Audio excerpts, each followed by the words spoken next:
Good morning. This is Giovanni Gallucci, joined by Rachel Donovan, and this is the Social Trend Report. Morning, Gio. Drove in from Marfa with the windows down and a cold coffee in the cup holder, so I'm caffeinated and ready. The Mustang behaving? Sounds like it always does.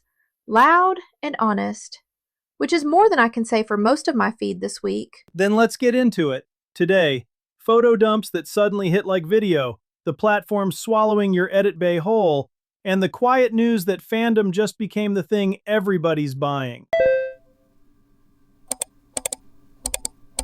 So Eddie sent this one over, and it looks small on the surface. YouTube's letting image carousels run 15 seconds of real, licensed music now. The popular stuff, not just the royalty-free filler. And those photo posts slide right into the Shorts feed. Right. And the reason it matters isn't the music, it's the distribution. A stack of 10 photos now competes for the same feed real estate as a short video, at a tenth of the cost to make. Break that down. Why is that a big deal for somebody running a small account? Because the wall between you and the brand with a video team was always production. Video is expensive. Stills you already have. Every operator's got a camera roll full of product shots and behind-the-line photos doing nothing. This turns that dead inventory into a Shorts-eligible asset with a trending track on it. I saw the big agency read on it too.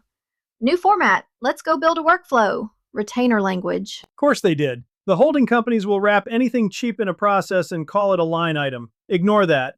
The whole point is you don't need them for this. You need a folder of photos and 15 seconds of the right song. Catch is the feeds now judging that carousel against actual video. That's the discipline. A lazy 5-photo dump dies in the Shorts feed. Sequence it like a story.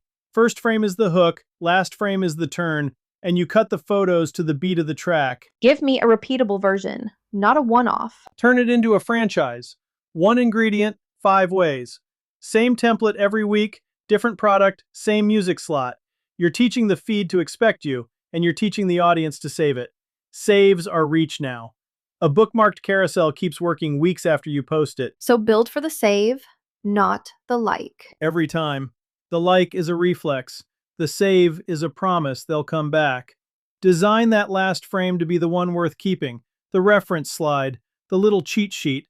That's the frame that earns the bookmark. Does the song choice actually matter, or is it just decoration? It matters more than the photos some days.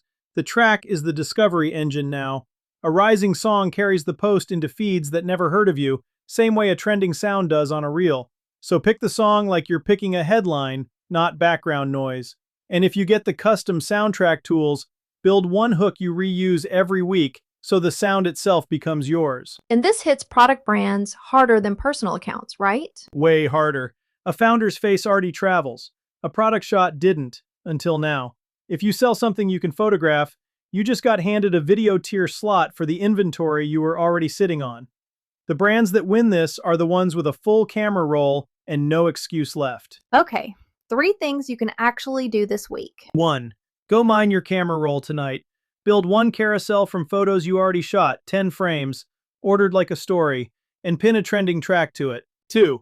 Treat frame 1 as a thumbnail, not a warm-up. It's competing in the Shorts feed, so that first image has to stop the scroll on its own. 3. Post the set as a carousel, then pull your 3 strongest frames into a separate still post. Let the format do double duty, and watch which one the feed rewards.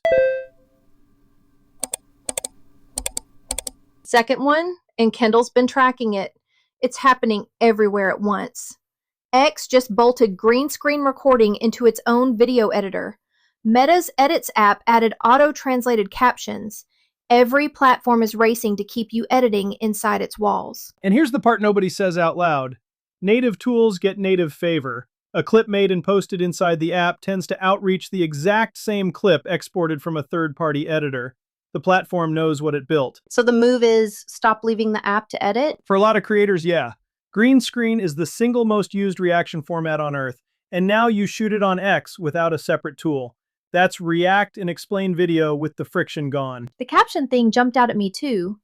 Auto-translated, 2 languages, 1 clip. That one's quietly the biggest. If your buyers speak 2 languages, you just got your second language audience for free. No translator, no second shoot. For a Texas brand, a border region brand, That's the cheapest reach expansion of the year. I'll play skeptic.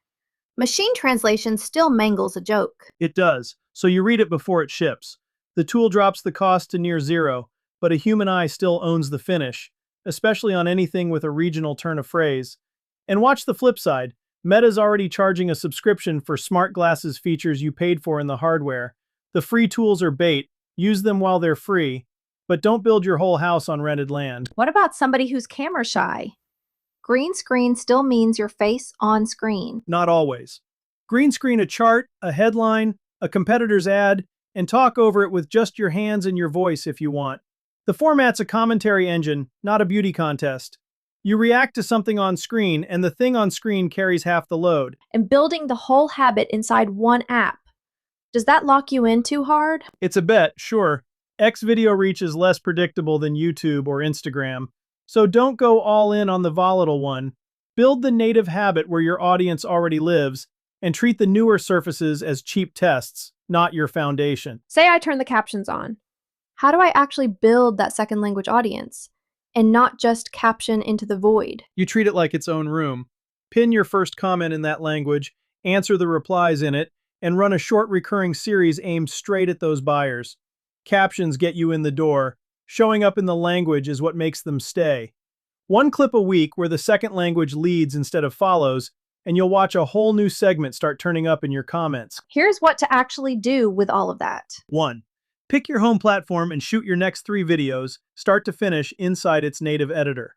Give the algorithm the signal it's looking for. 2. Turn bilingual captions on for every clip where your audience isn't monolingual. Then read the second language out loud before you post so the idiom actually lands. 3. Keep your master files off-platform. Make it in the app, but archive the raw somewhere you own, because the free tool giveth and the subscription taketh away. Last one, and this is the one I keep circling. Clark caught it. Havas, one of the big holding companies, just bought a majority stake in a youth culture shop built entirely around fandom and community. And in the same week, Mel Robbins is out saying brands finally recognize podcasts because it's an audience you own instead of one you rent. Read those two together and it tells you exactly where the money's moving. The giants stopped chasing raw reach. They're buying fandom, which means they've finally figured out what the small operators had all along and mostly ignored. Say more, because a lot of people hear fandom and think you need 1 million followers. Opposite. Fandom is depth, not size. It's the 200 people who drive an hour for your drop. A holding company just paid real money to rent that feeling. You can build it for the cost of showing up. The mistake is treating your account like a billboard when it should be a clubhouse. So what does building the clubhouse actually look like in the feed? You give the regulars a reason to keep coming back, a recurring franchise they can predict, a name for the people who follow you, replies that sound like a person, not a brand desk. And you reward the ones who show up early and loud, in public, so everyone else sees that belonging pays. Give me one ritual somebody could start Monday. Pick a standing beat and never miss it. Same day every week, you spotlight one regular by name, tell their story, tag them. It costs you 10 minutes, and it tells everyone watching that being a regular here gets you seen. People will start showing up just to earn the spot. That's a community that recruits for you while you sleep. And the trap? Chasing a viral spike that floods you with strangers who never come back. A giant can buy the strangers. It can't buy the 200. That's the one asset they had to go out and acquire. And you can grow it on a porch with a phone. Give me the longer arc. Past this month. Get them off the rented land entirely. The feed is where they find you. An email list, a group chat, a members thing is where you keep them. Mel Robbins is right about owned audience. Newsletters, a podcast, anything the platform can't switch off overnight. Build the fandom in the feed, then give it a home you control. And you rank the superfans somehow? You build a ladder. Lurker to commenter, commenter to sharer, sharer to the person you put on camera. Every rung is a piece of content. When a fan watches another fan get pulled up on stage, they climb. That's a community engine, and it runs on recognition, not ad spend. 3 moves before we sign off. 1. Build one recurring franchise this month. Same format, same day, so the regulars know when to show up. Predictability is how a following turns into a fandom. 2. Name your community and use the name out loud in captions and replies. People defend a thing they feel they belong to. 3. Spotlight your loudest fans in public. Repost them, answer them first. Put a real superfan on your grid. Turn the relationship itself into content the giants can't manufacture. That's the show. If you run a brand and you want an organic social engine that builds a real community instead of renting strangers, that's the work I do at gallucci.net.